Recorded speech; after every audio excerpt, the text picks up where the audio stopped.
Howdy and welcome to another episode of the Painted Arrow podcast. We are in the Buck Cave in the new studio. We have a very special guest that you maybe can see.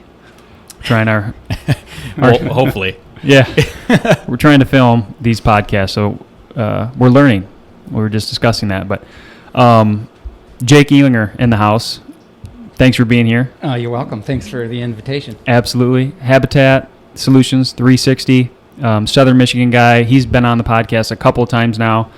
But this is a That One Hunt podcast. Mm-hmm. So we've been getting a lot of good feedback from these specific podcast series that we've been doing. And Jake came prepared today to share a story.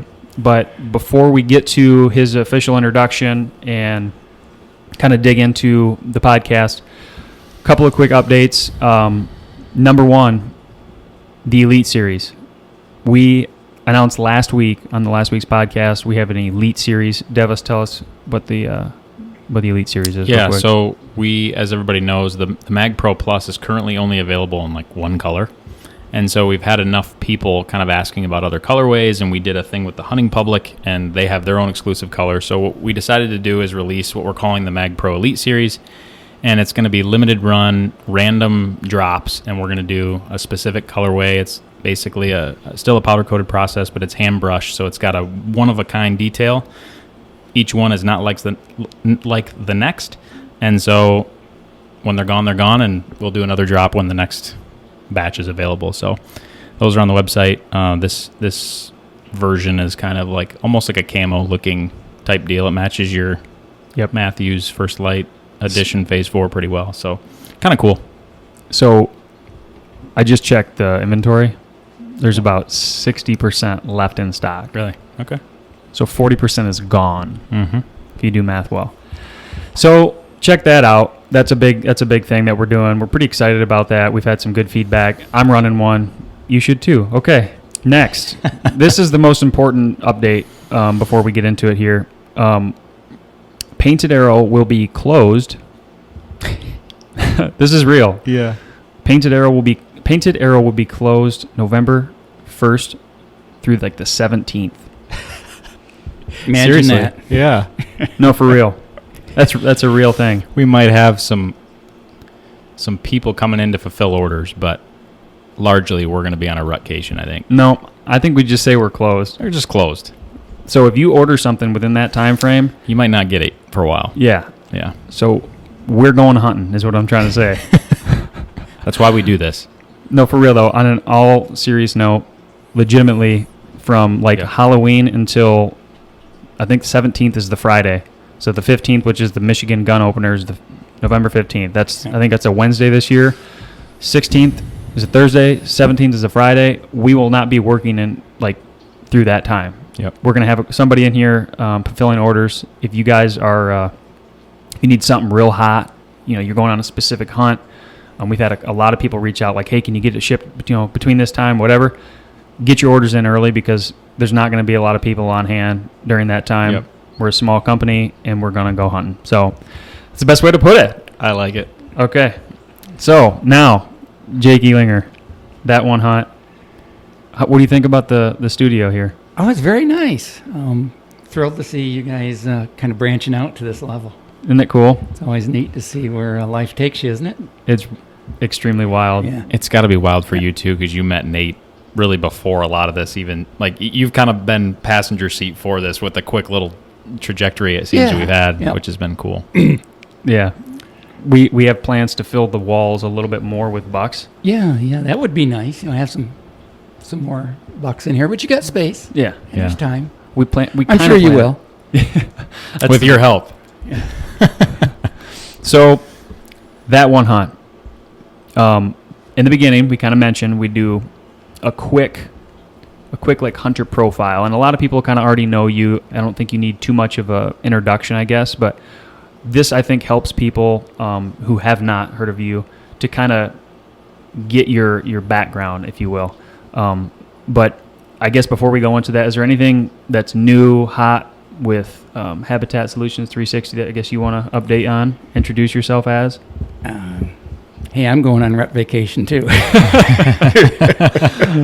Yes. Always do. I do have I have a new system coming out to help people more from a remote standpoint than boots on the ground, and that is going to facilitate the needs of my older family, and I need to be a little closer to home, especially during the winter months and things like that. So, yeah, I'm going to launch that this year. Cool. That's really exciting. I'm excited to hear more about that. Yeah, me too. So, okay, jumping into it. The first question we got for you is, how long have you been bow hunting, and how did you get introduced to the sport? Wow, that's an interesting question. I had a bow in my hand I was probably about 5 or 6 years old, shooting frogs, snakes, dragonflies, chipmunks, whatever would hold still. And my brother and I grew up in a very country environment. My older brother Joe, just 2 years older, so we just ran around in, shorts and sandals, and we fished and we shot stuff with bows, and eventually, graduated into BB guns and things like that. But for me, I just preferred the bow. Yeah. Mm-hmm. As far as bow hunting, Michigan back in the 60s had different hunting regulations as far as the youth as they have now. So I had to wait until I was 12 to get an archery license to hunt deer. And in southern Michigan, there were not that many deer back in the early 60s. I mean, you could hunt for weeks, and if you saw a deer, that was a big deal. Right. Wow. Compared to where we're at today. But my father had a friend that he worked with that was a bow hunter, and he came over one day and showed me how to shoot, and I think I ended up getting a bear recurve from somebody, and I started hunting with that, with the cedar arrows, and totally self-taught. I didn't have a mentor in the woods to show me. I mean, I remember finding scrapes in the woods, these big bare spots, and not knowing what they were. Mm-hmm. I was a freaking 12, 14-year-old kid. Yeah. But I got bit by it, and that's all I thought about. And I used to be quite the small game hunter, but man, when it got to October 1st, it was all about the deer. Yeah. And I'd still pheasant hunt once in a while with my family, but they were big into duck hunting and grouse and woodcock hunting. I was like, heck, you guys go ahead, I'm going deer hunting. Yeah. And that's where it all started, right in Lenawee County, where I'm currently living. Literally within a half mile where I'm living is where my first bow hunt took place. That's cool. And killed my first whitetail right there, probably 200 yards from where my house is. Yeah. I don't know are we allowed to say like we have a favorite guest? Is that something we can say? Yeah, absolutely. You bring a level of like you've been doing this since, like you said, there were not a lot of deer in the area. Like Lenawee County didn't have whitetails, like you were saying, in the 50s, right? They just didn't have them. Just very few of them. Yeah. So the fact that we've already talked about this in other podcasts, but the fact that you have a consulting company and you've literally learned it from ground zero, and that to me is really impressive, and it brings a level of legitimacy that I love in a conversation. So yeah. Well, thank you. And I can say I was born with the curious gene in my system to where I looked and noticed everything. And even as a young man pheasant hunting or squirrel hunting, I'd say, oh, wow, look at those deer tracks. Oh, look where that deer fed on this bush. Oh, this is a deer bed. All the grass and the twigs are bent down. Oh, this is really neat. And it was just all going into my head. Yeah. So I was just a big sponge back in those days. So this kind of leads into the next question, but I know it might take you could go a lot of different ways with it, I guess I could say, but like how has your hunting style kind of changed since you were that boy, your brother 2 years older, and you running around with your sandals on, like you were saying? Like how has your hunting style changed since then until now? A lot of evolution and just personal knowledge of whitetail deer. I mean, when I first started deer hunting, I didn't understand the term hunting with the wind. Okay, nobody talked about it. I had heard that deer can smell you and those kinds of things, and had experiences as a kid fishing and stuff like that. Deer'd get downwind and they'd snort and run and that sort of thing. But it's really changed, and it's almost 100% self-taught. Mm-hmm. So it's changed very big, and since I really got, once I bought the property in 1981 and decided developing that property into strategic habitat improvements, then I've gotten very, very planned about my hunts, where I hunt, when I hunt, how I hunt. And then every year I would add to my scent control arsenal. And then just, the accuracy of shooting, the constant practicing, everything it takes that, everybody reads about today. But if you roll the clock back 40 years ago, a lot of people didn't talk about shooting your bow all the time. And, shooting, volleys of 3 every night, and then ultimately just shooting that one arrow every night. Because when you're hunting, that's that arrow you get to shoot, one shot. So I've become, a much more strategic hunter, and found out to have great respect for the white-tailed deer because of how they utilize the environment they live in, which has taught me to be a solo hunter. Because if there's another person with you, that's just doubling your chances to be identified. Mm-hmm. So I've pretty much become quite the solo hunter, but very strategic. Yeah. So basically what you're saying is everything's changed. You're right, everything's changed. Nothing's the same. And the first compound bow was in I'm trying to remember. My wife and Naya bought it for me for Christmas, a Bear whitetail hunter, if anybody can remember those. Had fiberglass limbs, had fixed pulleys on the riser, and just round wheels, no cams on it. And I shot aluminum double X75s, if anybody's familiar with those. I think I've heard of them. Arrows. They were heavy aluminum arrows, but they're very good at going through deer. And, that was my evolution in high technology. And then I eventually moved into the Matthews and the kisser button and the peep sight and the releases and everything that comes with that. I do miss the recurve cedar arrows, longbow hunting. The only 2 deer I ever took with archery equipment that was moving by my stand at a very rapid pace, not a run, but a quick gallop chasing does, was with a recurve. And it was a snap shooting, and man, I just let fly and shot right through it, and it went 50 yards and piled up. It was just pretty cool. And you can't do that with a compound and the sights and the release. You could, but the chances of that happening are much less, I'll say. Yeah, I would agree. What bow do you shoot today? Matthews. Like what is it? Oh, it's the old one. My gosh, it's the solo cam? It is. It's the Matthews solo cam. Yeah. You've been shooting that for a while? Oh man. 24 years probably. It shoots good then. Yeah. Killed over 100 deer with it. Wow. I don't know. If it ain't broke, don't fix it. And there are great bows, but it's like, man, it just shoots good, and I'm comfortable with it, and why not? Confidence kills. Well, yeah. It's like a thing now, though. Like, it's just like anything. In today, like if you look at, I'm aging us and Mr. Jake. Oh here. Yeah. But like it's like you have a pair of shoes for every day of the week. Every year you get a new bow.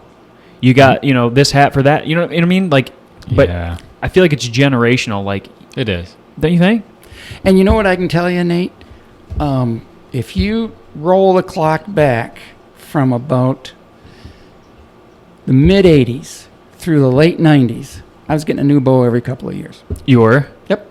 Mid-'80s and I was all over the world with them. I was shooting good. I wasn't shooting good. I did have confidence. I didn't have confidence. There was all that going on. Mm-hmm. So it was a good friend of mine came over one day. He had just bought one. He says, "Oh, man, you got to shoot this bow. You're not going to believe what it's like." And so we stood on my deck, and he shot it a few times. I shot it. We're both about the same arm length, so same draw length and that type of thing. And I said, "Man, I got to have one of these." And I went right out and bought one, and I've just been good with it. Yeah. If it's not broke, don't. I've missed maybe, and anytime you miss a deer, there's always something that's contributes to it.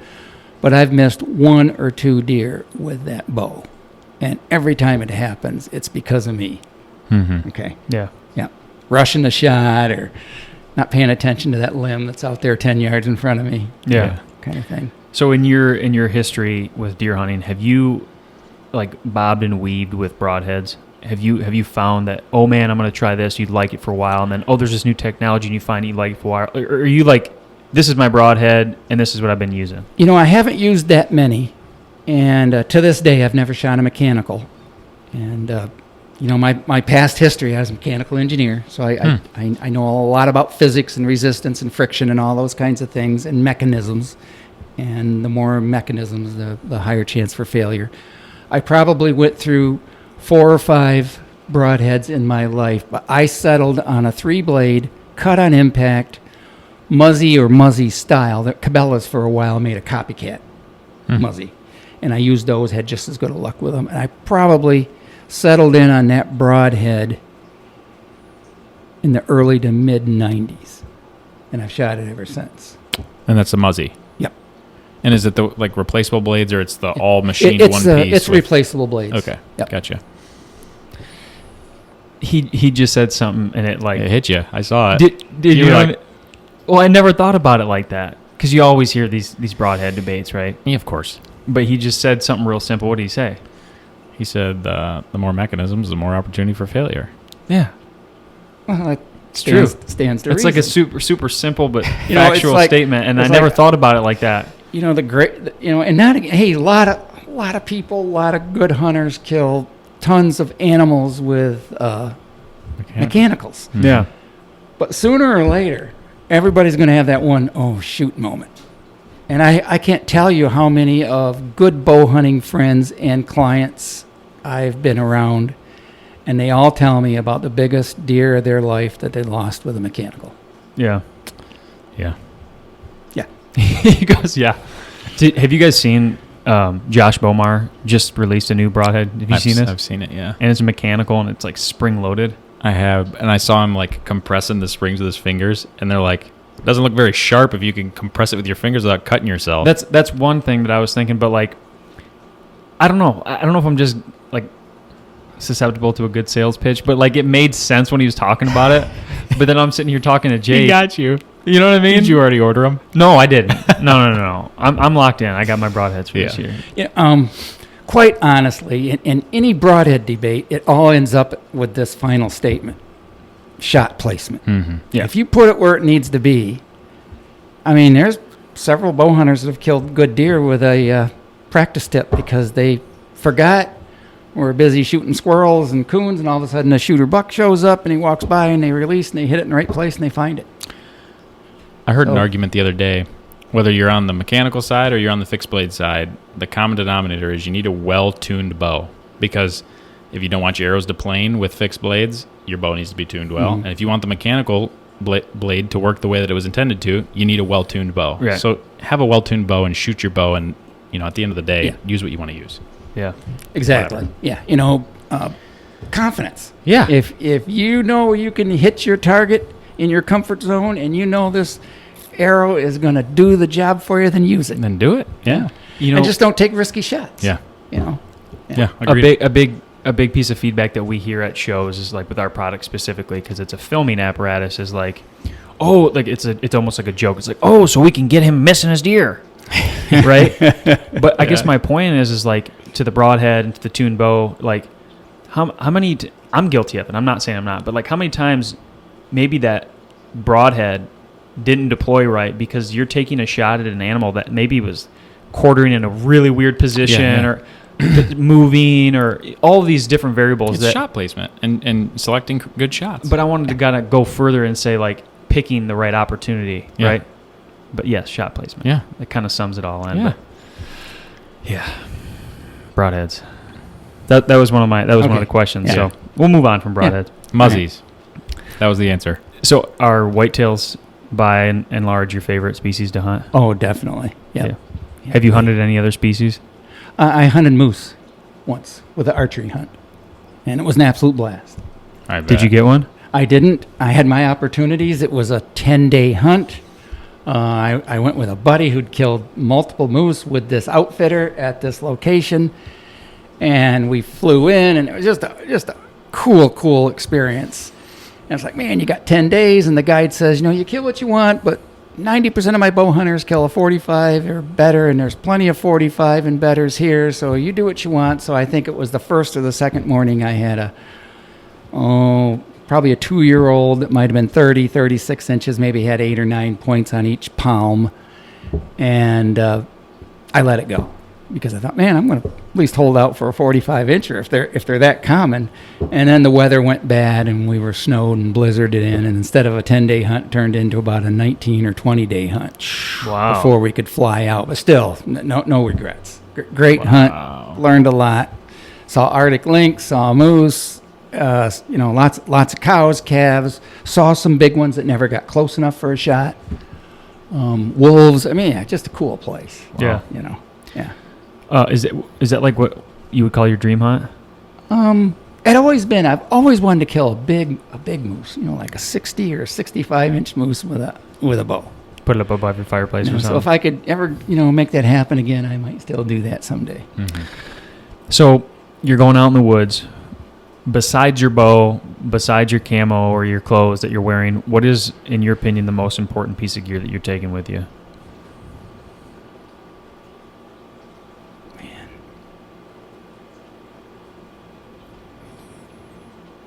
Well, that's it. That's all you take? I take some camera equipment because I film everything or take still photos of everything. Just always gotten into that.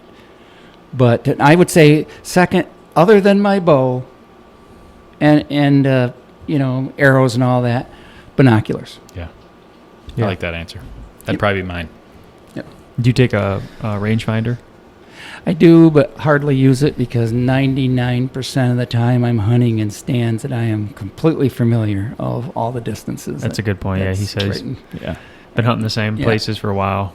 So I may just for the heck of it see a deer off, and I know it's hey, I don't want to shoot it. It's too far for me. Maybe close for other people, but too far for me. And I'll just put the rangefinder on and say, oh wow, he's at 37 yards. No, I'll let him get closer. Yeah. And I know, and I can make that shot most of the time. Yeah. But just choose not to. Yeah. Too many things can go wrong. Yeah. So this is the last question before we get into your story, and it's kind of it can go deep. It can go deep if you want it to, but the question is why do you bow hunt? I bow hunt for a lot of reasons. And number one, it's what I personally get. Everybody's got their own personal goals, and I just love being out there, smelling the air, the scenery. The thing about bow hunting that I learned from a gentleman decades ago, and just the way he explained it, is we're taking our physical energy, transferring it into the limbs and into the arrow, and it is our personal energy that kills that animal. That's a very good point. So some people might think that's gory, but I get a kick out of that. Yeah. And I have killed some deer with a gun, but I definitely way prefer the bow hunting. Yeah. And, I would say maybe you look at the last 20 years, because of the habitat work I do and the manipulation of the habitat and the strategy and the bucks that I have, passed season after season, and somehow in southern Michigan they managed to stay alive. And he shows back up, and it's like, oh man, now I've got some history with this deer. That's another reason I hunt. It's all about the hunt. The kill is kind of, as great as it is, kind of anticlimactic. Yeah. Yeah. Yeah. It definitely is. And it is an awesome place. I don't want to forget this. It is a great place as it's getting daylight in the morning to have a conversation with the Lord. Amen. Amen. There's no better spot in my world. Yeah, it seems like your ears are more open. Yeah. Yep. They're just a little bit more perked. There's nothing like you can see the world come alive. You can. Like I oftentimes sit in the stand in the morning.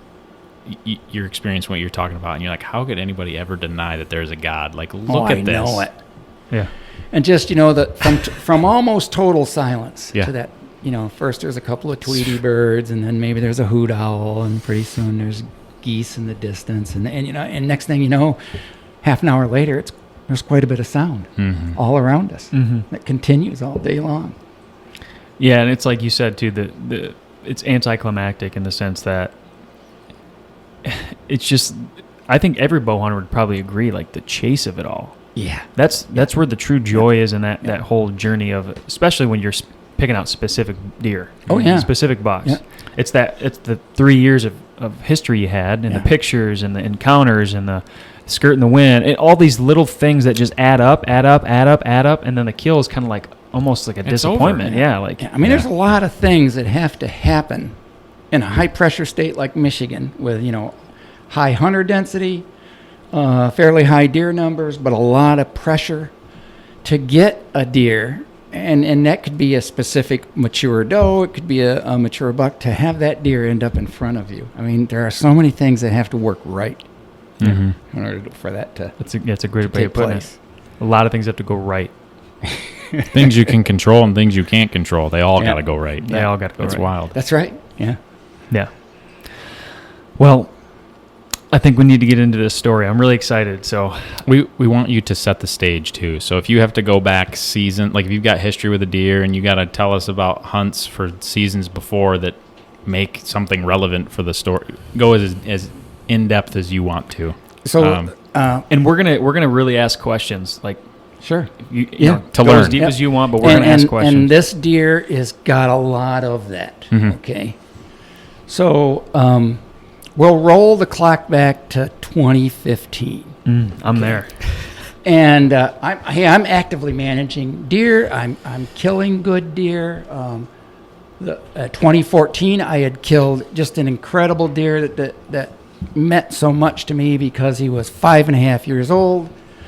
I spent a whole year getting one particular stand in the right place and trying to figure out how to hunt this deer that was so camera shy, and he was always by himself. But anyways, not to veer too far, but I had killed that deer. So 2015, I'm like, I'm going to try and kill only deer that I know for sure are 4.5 years and older, which is a tall order in southern Michigan because there are not that many of them. And I'm hunting the place, and I'm seeing some good deer. And I've got this deer that shows up on camera, and then I'm watching, and I go, man, he's really got potential. I think he's 2 years old, but boy, he's already really blooming out heavy, 8 or 9 points, whatever he was at that season. And, kind of watching where he spends his time and realizing he's focusing in an area that I'd done some work in, but it was a bedding area that really needed to be expanded. So in 2016, So he's 3.5 and now, and he's 3.5, and myself and another good buddy of mine, I invite him over in like January, February, and I say, hey, I got this project I want to work on. You want to give me a hand? And I always end up with a handful of people that say, hey, if you ever need some help, I'd just love to come over and work with you someday and learn about hinge cutting and strategy and travel corridors and all that kind of stuff. So we did. There wasn't a lot of snow, but I'm going to say there was 4 to 6 inches of snow that day, and we cut a lot of trees and did a lot of work. And I had to do a lot of follow-up work behind that because, you cut hundreds of trees one day, and then there's a lot of detail work that follows behind that. So it is the season's going by. I'm seeing him as a 3-year-old. I'm getting opportunities for him. And I really don't know him that well. I first, recognized him as a 2.5. I'm watching him at 3.5. And a couple opportunities I had, I just said, you know what? I'm just not going to take this deer. I had another deer on the property I was trying to get close to, and it just wasn't working out. And it is mid-December. It's the last day of muzzleloader season when Michigan still had a muzzleloader season. yeah, Hint, hint, DNR. Yeah. And it's a family Christmas. We have family from Florida and different states, and everybody converged at our house because my wife was having the dinner and the big family Christmas. you drew the short stick. Yeah. So my nephew Ryan, who was just getting into deer hunting, and he says, "Hey, do you mind if I bring my bow and my hunting stuff?" And I said, "No." I said, "We're doing an early afternoon dinner." He says, "We'll hunt after the Christmas, opening the presents and stuff." He says, "Great." So, sure enough, that's what we do. How old is he? I'm sorry. At that time, I'm going to say he was early 20s. Early 20s. Okay. I have a question as well. So he's 3.5. Is he using this bedding area the way that, are the improvements you made that winter, proving fruitful? Is he using the area the way you thought he would? Yes. Yeah. He's becoming fairly predictable. And Okay. there's a decent pattern. Yep. And the 2 times I hunted And the other buck I was that was on Chasing. my hit list also used that area Okay. quite extensively too. So instead, this other deer, which I had not named because I just didn't quite know him good enough yet. Yeah. Okay. So anyways, Ryan and I shower, suit up, and we go back to this Banks blind that I have that's on a food source. It's like December 17th or 18th. It's like maybe it's 2:30, 3 o'clock in the afternoon, and it's 12 degrees above zero. And it's high pressure, clear skies, and it's going to get down to single digits. And there's, at that time, 10, 12 inches of snow. And I've got 2 acres of standing soybeans. Oh, dynamite. And I go, and Ryan's like, you think we'll see some deer? I said, oh, we're going to see some deer. don't you worry. And he's got his bow with him. So we climb in, and it's it's kind of tight for 2 people because the blind is mainly for 1 person to hunt out of, but it is a 2-man blind. Mm-hmm. And so we're in there, and and Ryan's like, gosh, he says, I don't know if I've really ever seen a nice antlered buck when I'm hunting. I said, oh, you will tonight, and he's pretty geeked, because I'm just feeding him with, oh, don't worry, Ryan, everything's right. We're in here. We didn't bounce any deer. There's just tracks all over in front of us. It's going to be a good hunt. And sure enough, probably hour and a half before daylight, here come the does, here come the young bucks, here come some 2-year-olds, and we probably have something like 16, 18, 20 deer out in front of us in a food plot. And how big was that food plot again? About 1 3/4 to 2 acres, right? And you right in plant that those side. beans? Yes. Okay. Yep. Gotcha. Planted the beans. Don't harvest them. Just leave them Just for leave 'em food. up, yep. They're overseeded with brassicas and winter rye and other things. So there's also food down close to the soil. But lots of deer coming and going. And I'm asking Ryan. I say, Ryan, you got to go ahead and shoot anything you're comfortable with. Okay, anything you're comfortable with, you can shoot. And and I said, I got my muzzleloader here in case you want to use that. So if you need a backup and you really want to use it, you're welcome to use it. So the night's coming on, and all of a sudden, and there were some nice younger bucks. I'm going to say some 85 to 100 inch bucks, maybe 3, 4 of them. A couple of spikes, a couple of 6 points, but a couple of nice basket 8s and 10s. And they all pick up their heads and they turn, and every deer in the field is looking to the north from the bedding area. And out comes this tribe of bachelor bucks of about 6 or 8 bucks. And every one of them is about 120 and better. And they just pile out. And next thing you know, they're sparring and they're pushing and shoving. And Ryan's like, oh my gosh, I've just never seen anything like this, And it was so cool, we're trying to whisper and be really, and I said, hey, just take your time. And this one really cool buck that I'd watched many times, and I think he was 3.5. Man, was close. I'm going to say somewhere between 18 and 20 yards. And he's like, boy, I really want to try my bow, Uncle Jake. And I go, sure, he's right there.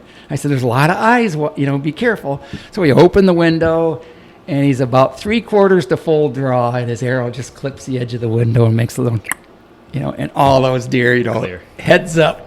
And boom, they're out of the field. It happens in an instant. And Ryan's like, he's kind of like really bummed because he didn't really get the full draw on it. And, he kind of says, we've probably got half an hour of daylight left.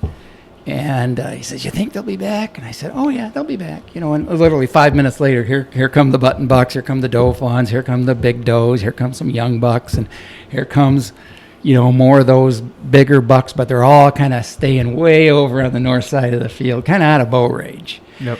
And then they all kind of look off in this one bedding area, and out walks this deer, which is the deer I'm going to tell the story about. Mm-hmm. And he is a solid 140-inch 9-point. As a 3-year-old. As a 3.5-year-old. Just a frickin' nice deer. And the moment he walks out, he just kind of looks at everybody, and everybody goes, okay, I get it. He's commanding attention. We're not even getting close to you. And he's eating and he's feeding and he's eating and he's feeding. And I tell Ryan, I said, well, Ryan, the bad news is that's the one deer here I'm not going to let you kill. I said, I'm trying to see what he's going to be next year. I said, if he gets through tonight, he's going to make it into next year. That's right. right. No problem. And, the deer were a little nervous because of the tink on the window. And I said, you want to use my muzzleloader? He's like, yeah, And so all the bucks were kind of like shifting around, and I got this big cedar tree right out in front of us, and the buck scraped there, and he sees a big doe, And he says, man, I could sure use the meat. And I said, hey, she's got her head down feeding right now. So I hand him my muzzle loader, and of course he shoots, makes a great shot, and deer goes 50 yards and piles up. That's and of so course awesome. that big buck, which I didn't have a name for, moves off. Okay, so we had a great time, and the family couldn't believe it. We come back to the house, and they say, well, how'd the hunt go? Well, Ryan killed his first deer. Oh my God, everybody's congratulating him. It's just really, really cool. Yeah. So one thing that sticks out was that he really wanted to get it done with a bow. Yeah, he did. I mean, here he is. He hasn't killed one yet. He I wants to respect do that. it. That's oh yeah, awesome. And he has since killed some deer with a bow. So good for you, Ryan. If you happen to listen to this. Yeah. So that comes and goes, and I continue to get a lot of pictures. And as the season goes by, and we get into January and we get into February, I get pictures of this deer all the time. I still haven't come up with a name for him. Can I ask one more question? I'm sorry. No. So like when you're in that moment, and Ryan, right? He shoots that doe. That buck was on the plot, He was right off on the north side, kind of in the thick brush. but like right there. Yeah, he was right there. So like, were you in your mind like at all worried about that or not? Because at all? that point, it was more important to see Ryan do what he wants. Yeah. It's like, I got a whole lot of time Yeah. to try and kill something. And Okay. I wasn't going to worry about it. It's just one shot. Right. Just curious. Yeah. If that made any difference. No. So fast forward into, I'm running cameras. I'm keeping track. I'm feeling he's going to be a good deer. I know for sure he's going to be 4.5. He's going to be my, he could get on my target list. So it's turkey season. I don't turkey hunt that much, but 2017, I'm turkey hunting. And when you're turkey hunting, you got decoys out there, you got does, you got fawns, and all of a sudden I see this body come out of the brush and walk out into this same food plot, but now it's got a bunch of winter rye and it's all green. Turkeys come out there and strut and do their thing. And I see this just gigantuous buck walking through this field he looks like he's on steroids. You'd swear it was the rut. He's all swelled up, his shoulders, his legs, his neck. He's huge. In May, This is in April. April. And I watched right where he went, and he went right through this spot where there's a couple of really cool white pines, and it's a heck of a deer trail. And I killed an awesome bird that morning. He was a heck of a bird, 28 pounds, 11-inch beard, inch and That's a like big bird. 7/16 hooks on him. Just an awesome bird. Yeah. And once I got done turkey hunting, I went back to the house, grabbed a camera, and I hung that camera on that gap where I saw that buck come and go. And sure enough, I got pictures of him. And when I got the pictures and I showed them to my wife and shared them with a couple of buddies of mine, I said, I think I got a name for this buck. They said, what then? I said, I'm going to call him Brutus. Because he was just all massive. bulked. He was so bucked out. And by the way, I'll send you the picture of him that I took during turkey season. Yeah. And then the pictures after I So at harvested that him. point, he didn't have antlers. No, he had antlers, but they were just 2-3 inches tall. But they had you could see nice mass diameter. And I said, oh, he's going to be a good deer. He's going to be better. So he looked like he was doing push-ups. He looks like he's eating good. He's staying home, doing what he's supposed to do. And so throughout, that's April. So probably through the mid-July time frame, I go back to that bedding area and I cut some corridors and I really look for a tree. And my strategy in trying to hunt that, imagine an area in your property that would represent a northeast corner. And the north and the eastern side of that corner is wetland, but it's hardwoods 3 to 4 feet taller than the wetlands right there. So I had hinge cut about 1 acre to 1 acre and a quarter. And I left a few trees standing, but a lot of trees were down. There was a lot of young, early succession holes and corridors in there. And I was really looking for the trees. So my game plan was I wanted to be on the south side of that bedding area for when we have those northwest winds, high pressure. That buck will be on the south side scent checking. Yep. So I found the tree. Got a good buddy of mine named Justin. Justin, if you're listening to this, you'll asked him to come help me hang this stand because we were putting it up high in like a 3-trunk white oak. Mm-hmm. Really hides me good. Literally 15 yards off a 2-track, come in, pop right up into this tree.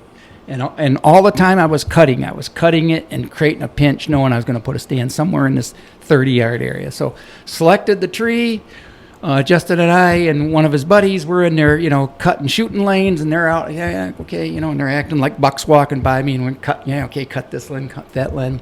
And that's August, and that was the last time I was in that stand. So this is 2017. So this is 2017. And I'm getting pictures of Brutus, and I'm watching him grow. And I got pictures of him in July in my bean field, and I'm going, holy smokes, look at that deer. He's, he still has this huge body, but man, what a set of antlers. Really nice set of antlers. Yeah. And, heavy, everything you're looking for. Tine length, width, everything's there. So what did he turn into from the time that you saw him in 16? Because he was a 9-point, right? Yeah. So he was a straight 8-point the following year. As a 4-year-old. As a 4-year-old. But he put on the mass and the tine length. Yep. Just a monster. Just everything you want in a big 8 in southern Michigan. Yep. So I'm watching my trail cameras, and I'm trying to be really, really careful. And I'm getting pictures of him in 3 or 4 locations, but in one particular food source often, but always under the cover of darkness. And as we're getting closer and closer to the end of October and into early November, I'm starting to catch him that last 10 minutes of daylight and that first 10 minutes of daylight. I said, okay, he's starting to be more of a daytime walker, and of course I'm just waiting for a post-cold front, northwest wind, high pressure situation. It's the only way I can hunt that stand. I need a northwest wind. Do you think he was living on you, or he was living off of you, but close enough? Or I really felt he was living there. Okay, so he was just waiting until the dark. He went from a active, which a lot of 3-year-olds in Michigan do. He went from an active daylight walker to a 4.5-year-old buck, which is, all of a sudden is all about staying alive. Mm-hmm.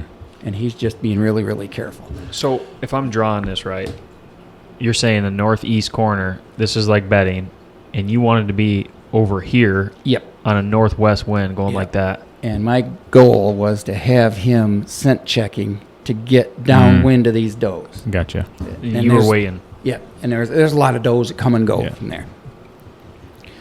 So as I'm watching the game camera and watching the weather, I've also mentioned to Nate that I do pay a significant attention to the position of the moon when all the other conditions overlap. And it turned out that on November 8th of 2017, we had a cold front rush in overnight with high pressure in the morning, bluebird skies, northwest wind, very cold temperatures. I'm going to say it was 11 to 18 degrees that morning. Excuse me. Hard, heavy frost. Okay. November 8th. And a rising moon at 11:25 a.m. So I went in early, an hour before daylight, knowing I wouldn't see any. Didn't bounce a deer, didn't spook a deer. Got in my stand, hunted all morning long. Never saw a whitetail until 10:30 a.m. Imagine how many guys would have put in 4 hours. Well, there's nothing moving. They would climb down. And it's freezing. And I'm just waiting for 11 o'clock to get here. I know what's coming. And it was like a switch went off at about 11. And there were deer everywhere, going in, coming out, cruising the edges of that bedding area. And I'm in the stand, and I'm watching the watch, and the last time I remember looking at my watch, it was about 11:17, 11:18, and not really a watch. I have a small watch, which is inside of my backpack, all scent, because I won't wear a watch because that would bring scent into the whole game that I do. And I've got 3 bucks out in front of me within 20 to 40 yards away, and half a dozen does and fawns all feeding, working around the edges, a little chasing, a little grunting. And they all swivel their heads to the west and look in one direction, and I hear this heavy walking in the leaves just coming. And I swing over and look, and here he is at about 20 yards away, ears back, just marching in. Downwind of that bedding area. He is going to be about 12 yards broadside in literally seconds. And I get all ready. So from the second you heard him to the second he was at 12 yards, how many? It was about 3 seconds. I didn't even have time to turn my camera on, and I didn't care. And he's been frequenting this spot. Yeah. Like you've been waiting for these conditions because you knew he was going to be there. And I knew he was there, and this was my first time in. And to that spot. To that spot. Yep. That year. All year. I love that. And so, he's right where I want him, and I recognize him, and I go, oh, man, that's Brutus. Oh, man, look at those G2s. and, put the sight pin right behind his shoulder, and I went, "Meh." He come to a stop, and I watched that fletching just go right through him, and hear that thump, and he turned right around and went right back the direction he came. He made it about 40 yards and piled up. Okay, I have a question. Do you run cellular cameras, or were you going in and out on a consistent basis to check him, or like how did you know he was there? In 2017, I had not had a cell camera at that time, so I was still Okay. using SD cards. Got it. And I was using primarily Browning Okay. cameras, had the best luck with them. The closest camera to the location I killed that deer was probably about 140 yards away on a small food plot, and that Browning camera was up high about 8 to 10 feet off the ground, Okay. looking down, and it was watching a scrape that bucks frequent. Do you have a specific like set of conditions or time of day where you like to go check SD card cameras? So when I was running SD cameras during the hunting season, I always did it at noon on Saturday because all the small game hunters and all the pheasant hunters and duck hunters are moving around making noise somewhere between 11 a.m. and noon on Saturdays after they come out of the field. Okay. Yeah. So most of your deer are down and in bedding areas by that time. So my goal is not to run into any of them. Yeah. So your first time in, Yeah. that's a common thing that you hear. Like, first hunt's the best hunt. Is that something that, like, was that on your mind specifically? Oh, like absolutely, especially for that deer. How many, where was the shot? How many yards? 12 to 14 yards. Okay, so he's right there He was right there, yeah. in the stand that you hung for him. And you got to realize he was right there at a moon event.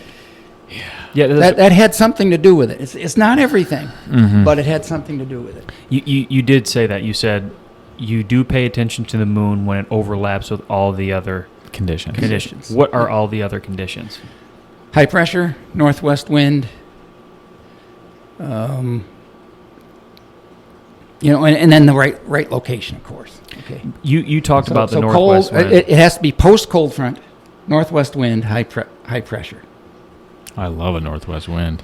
Talk to me about northwest wind, because you told me you were going to write an article about northwest winds. What is it about northwest winds that you love so much? There is something to be said about northwest winds and the fact that you have low pressure prior to that northwest wind in our region where we live. Other parts of the country, not, it's always different. And what is a low pressure? Like, what exactly are you like? So low pressure would be like 29.95 to like all the way down to 28.5, which is very low pressure. High pressure is going to be 30.03 to 30.35. That's like the ideal range. And that's strictly my experience and talking to other really good hunters that also pay attention to pressure, and they agree. They say, yep, that's kind of the sweet spot.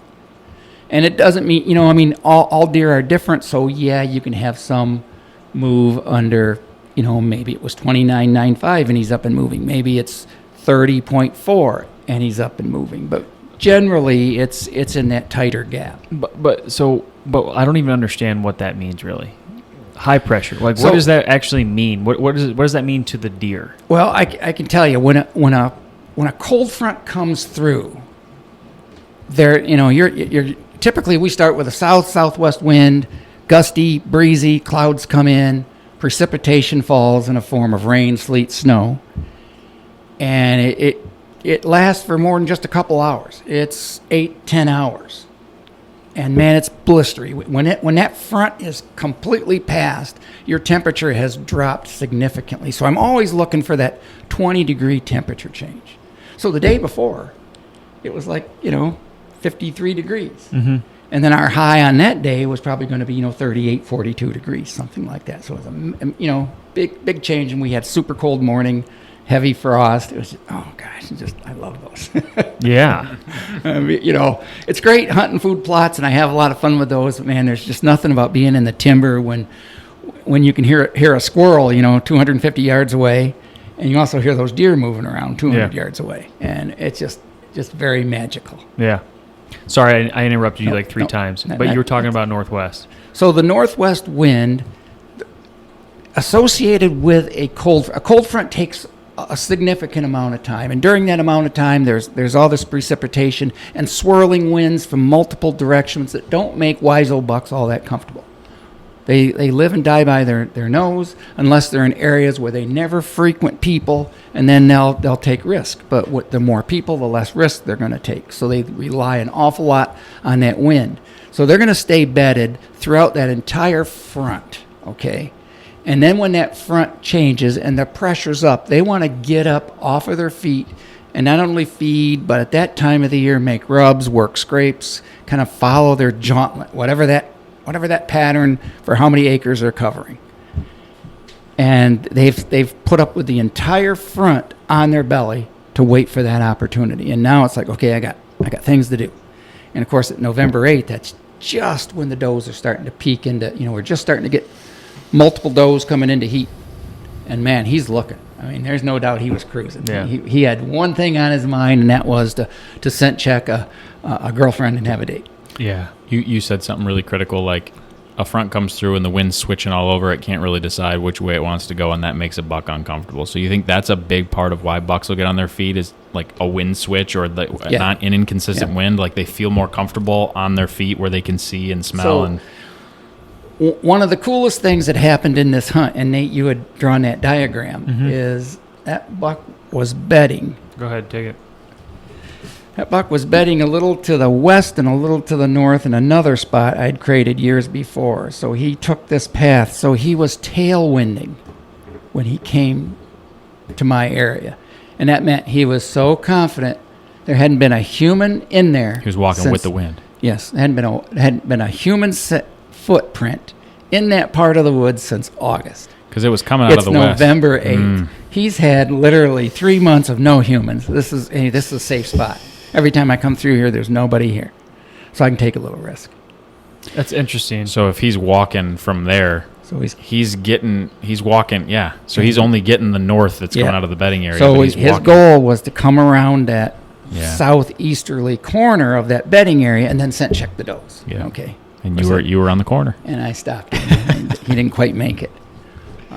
So you think that, I don't know, I would say that in my...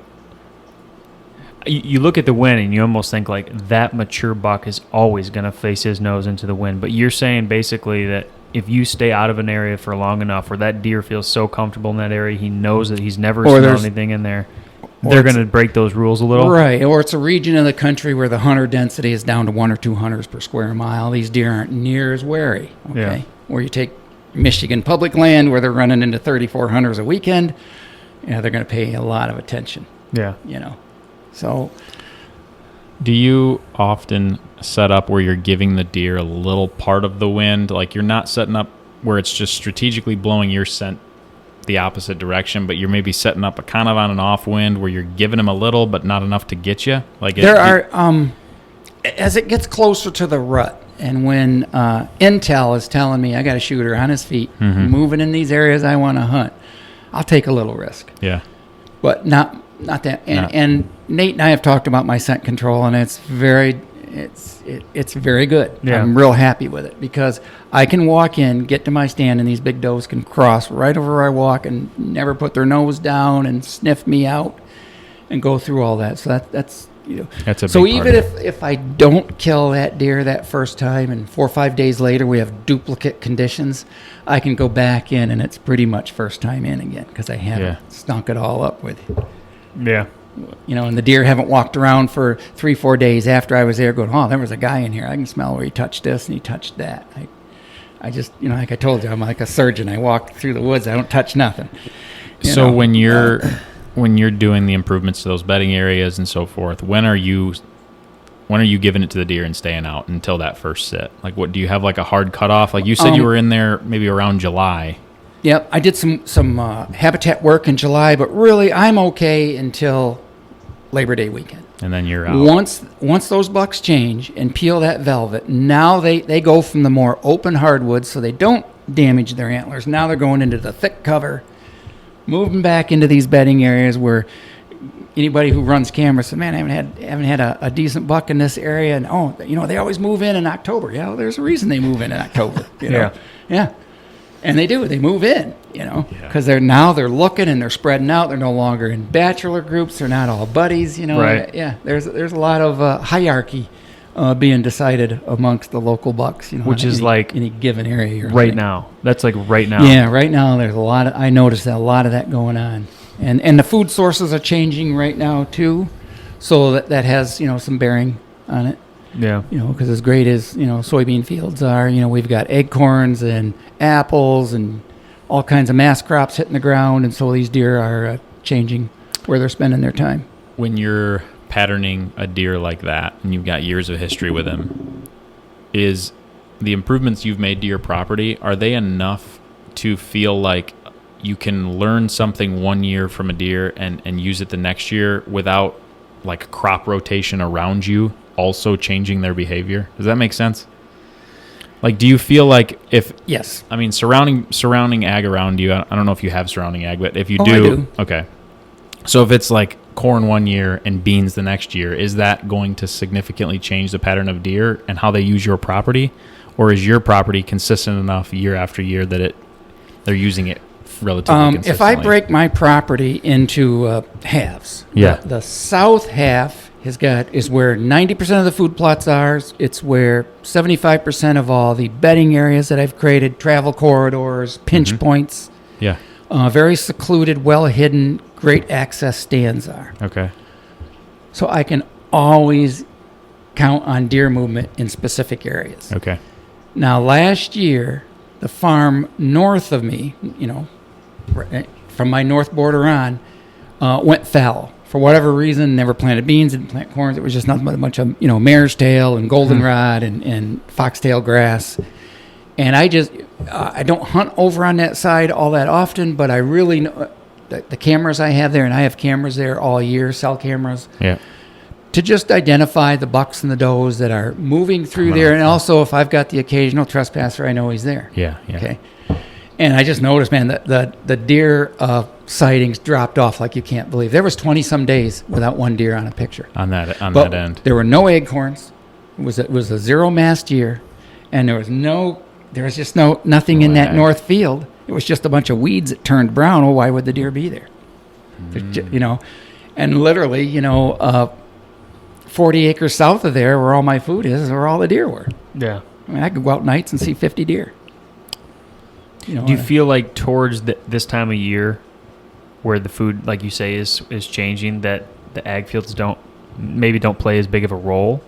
It's more based on where those does bedding. It's more based on this is traditionally where I'm bedding at during this time of year. There's a lot of pushing and shoving and deciding who's going to bed where and when. And of course, your older bucks, they're going to get the better bedding areas. But the does and fawns, they've got their bedding areas too. Yeah. But the does and fawns always bed close to the food as they can. But those bucks are moving in, and I mean, I'm getting pictures of deer now in locations where I was not getting any pictures of them for the last 2 months. Now they're moving back to areas. So I could just see the shift taking place just in camera data. So were they? And that can be young bucks. Doesn't matter. But Right. I mean, So for the bulk of the summer, are they bedding within proximity of food? Like that's the primary motivation, and then after that, what's the new motivation to where they're bedding? And security. security. Yep. Okay. Staying alive. Yep. And keeping tabs of their competition. I think there's definitely a lot of that going on. So they're just willing to travel a little farther to get to food for that security Yeah. and the safety, seclusion. Yeah. When it comes to the does and the family groups and the does and fawns, and by the way, it's been a spectacular fawn season so Wow. far. Yeah. Everything I can tell. Yeah. Yeah. You guys too? I would agree. agree. I have them everywhere. Yeah, it's just fawns everywhere.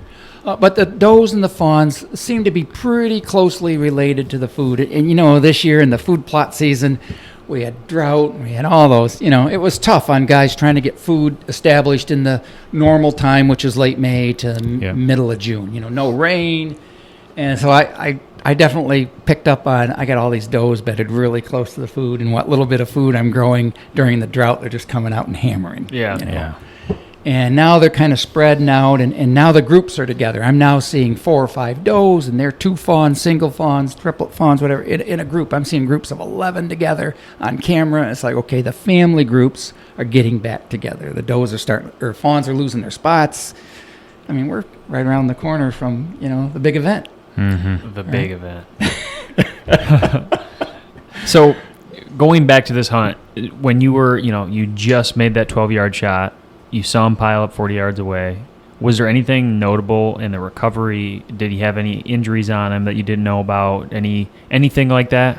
The coolest thing was it was so neat to see him go back, and you watch, and you're thinking, you knew you made a good shot, but he's gone 20, he's gone 30, and when he piled up, he flipped over and he was laying on his back, and his antlers were stuck in the dirt. Okay. Oh, and really? His white belly was up, and it was like, man, it's right there, Couldn't miss it. And I literally took, instead of just rushed down, I probably stayed in the tree for 20 minutes, just watched, and passed another really good deer that I said, oh man, it's a good thing I let him go, because he was making my release finger kind of go, 10 minutes before that. Oh, maybe, before Brutus showed up, maybe I should shoot that deer. And I thought, nope, I'm in here to hunt Brutus. I'm waiting, and I got moon time, and I got an hour during, from 11:15 to about 12:15. It should be really good movement, so I'm hanging in here, Yeah.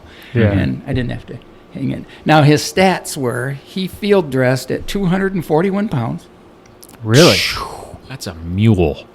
And was like 143-inch 8-point with 11-inch G2s. Holy So he was cow. he was Good mass, too. everything. Oh yeah, everything you look for, And I've got some pictures of what he looked like really close in front of me in that December hunt with my nephew, and then a picture of him, what he looks like, the day I killed him, and just what a difference a year makes. I mean, yes, he's great as a 3-year-old, but man, as a 4-year-old, he was right there. He was probably, I imagine 90% antler growth. My taxidermist ordered a mule deer form for that deer. What did he weigh? 241. 241 dressed. That's a big deer. Just a giant neck. This deer right here, 205. It's a nice deer. The body weight though, that was really big. I thought. I felt like he was a big deer. Yeah, and that deer 40 pounds bigger than that. Yeah. That's a giant. And that is November 8th. Imagine what he weighed October 1st. He close to 3. Literally, it looked like a donkey with antlers. So, so I hung. I just soaked it in, and talked to the Lord, and just the sun was bearing down on me, and there was other deer, and I just look over. Oh, there's that white belly, and just soaking it you're in. in just no rush. Yeah. But I did eventually, lower everything down in my backpack and lower my bow and everything down, and climb down out of the tree. And even though I knew where that deer was, I went right to where I shot him and looked for my arrow and looked for first blood, and blood tracked him back. And about the last 20 yards, I turned my video camera on, and I'm just following the blood right up to, cool. Brutus laying there. And my wife, Anea, who's not a deer hunter, but she loves it when I get deer. After I tag him and take a look at him and everything, I run up to the house and tell her, hey, I was successful. I killed Brutus. And I said, hey, I need a camera person, because I really like in the field shots. It's morning. It's beautiful, all the fall colors. And so, we come back with my tripod and my SLR camera, and we take some really good pictures. And it was just great. And of course, my Labrador Pepper, she's always right there. I love Pepper. And the coolest thing was where he piled up was in my tractor lane that accesses to work on that hinge cut. So it wasn't a far trail. So, I never had to drag him. I just put him in my sled and haul him out. Awesome. I've said it many times, but there's nothing better than shooting a morning deer or midday deer, because then you get got to time enjoy to enjoy it. Just relish I it all agree. day. Because there's something about it getting dark, and you're like, I don't know. It's definitely special. Don't get me wrong. For sure. But just having the time, like you said, just kind of get it processed and show it off a little, take the photos, and do the whole thing and enjoy it. Especially if you're not like fighting hot weather and stuff, and you can just let them hang and just enjoy it. Just sit there and stare at them a little. Yeah. So, it's fun. I'll just go off on kind of a side note here. Yeah, please. Back when I owned an engineering company, I had an equal partner. Mm-hmm. And we had this saying. We'd say the harder we work, the luckier we get. So it's not like anything in that, I believe the Lord played definitely His part in that. But I did all the work. I had the discipline to not shoot him for 2 years. I stayed out of that hunting area. I picked the tree. I worked on hanging that stand and getting the shooting lanes done in August, way before these deer are all sensitive. Mm-hmm. And then had the discipline to stay out and waited for the weather conditions, the moon time. And then I just believed it. I just knew it was going to happen. You know, you can manifest your own destiny if you believe in it. And so that's what I did. That's how I killed that deer. I was going to ask, like, what made it that one hunt for you, but it sounds like that was it. Like, that was it. Like, you called your shot. You said, I'm going to let him go. I'm going to make these changes. I'm going to hang this set for him. I'm going to go in there on these conditions, and he's going to come down, and I'm going to kill him. Yeah, and you called your shot. So, the evening of November 7th, it's like, I got to set my alarm, and I'm going to get up early. So I tell my wife, I'm going to go kill Brutus tomorrow. That's what you said? Yeah. She goes, good luck. Is it fair to say that maybe like what made this hunt so special is because you did all those things and you did call your shot? It did. Because it doesn't always happen that way, and we all know that. I agree. But that's what made it so darn special. Yeah. And the greatest thing is with what I do and the knowledge and the amount of strategy that I put into the clients that hire me is a lot of my clients have the same stories. Mm-hmm. Everything is, it's just like it right down the script. He did everything just the way it was supposed to. It's like, isn't that awesome? But I've had now several hunts like that. Mm-hmm. Where I don't know if you ever felt that tingle. Oh. You just I've gotten the tingle. It's like you're walking back to your stand, and it's like it's gonna happen. It's gonna frickin' happen. It's in me. It's a kill night. This electricity is just going through my arms and fingers. I'm just giddy. I just can't wait. Okay, when I can, but it's so neat. And you're right. It doesn't always happen. There could be coyotes in the bedding area that push all the deer out, and you have no idea that happened. And I've personally watched it happen, so I know coyotes will run deer out. But, it did. It worked. Everything worked. And it was a fantastic hunt. It was a great deer. It's a beautiful mount. It was really cool. So I feel honored to share this story with you guys. Is that your best Michigan deer? No. But as an 8-point, you said 143 or 1... 143 and an 8 or 3/8. Probably my best Michigan 8-point. Really? Yeah. Killed some nice 10s and 11s and It's just, it's things like that. That's what builds the confidence. Yeah. Like you knew what you needed to do to kill that deer. You had the patience to let him go and then to go make those changes. And he was there. Maybe to clarify, some of the people that aren't real familiar with me, this is the only property I hunt. And it's one of the reasons I'm so careful is it doesn't take very long of being careless to turn it in just to a regular Michigan property. Yeah. So I'm very careful with my scent control, when I hunt, where I hunt, how I hunt. So rut stands, I just never hunt a rut stand. Sure, I could take a risk and hunt a rut stand the morning of October 1st and maybe kill a really good target buck. Sure, that can happen. Mm-hmm. But will I take that risk? No. I'm saving it. I got plenty of places that I'll have opportunities on food or transition zones to and from food. Yeah, that are very low risk.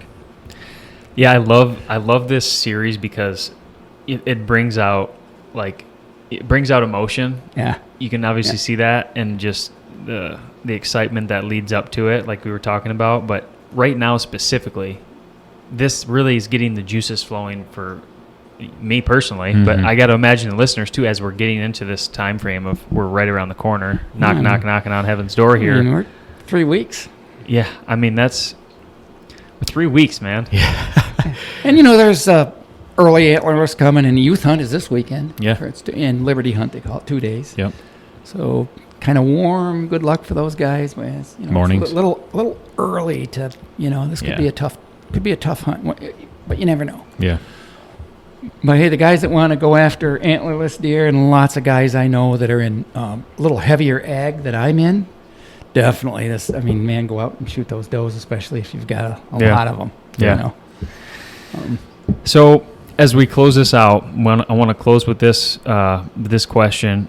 and then you can, if you want to say anything about, your company, anything else that you want to plug with, because this is your episode. But I want to ask the question: is there anything that you would tell yourself, younger Jake, now knowing what you know about hunting, anything at all that you would go back and, man, I wish I would have known this, or I wish I would have told myself this one thing? I got two things. The number one thing, I wish Jake would have listened to the fact that he knew he was making a mistake, hunting at the wrong time, hunting too often out of the same stand. The guy looking at you in the mirror is responsible for why you're not successful. Mm-hmm. And I also wish that young Jake would have relied on his instincts more.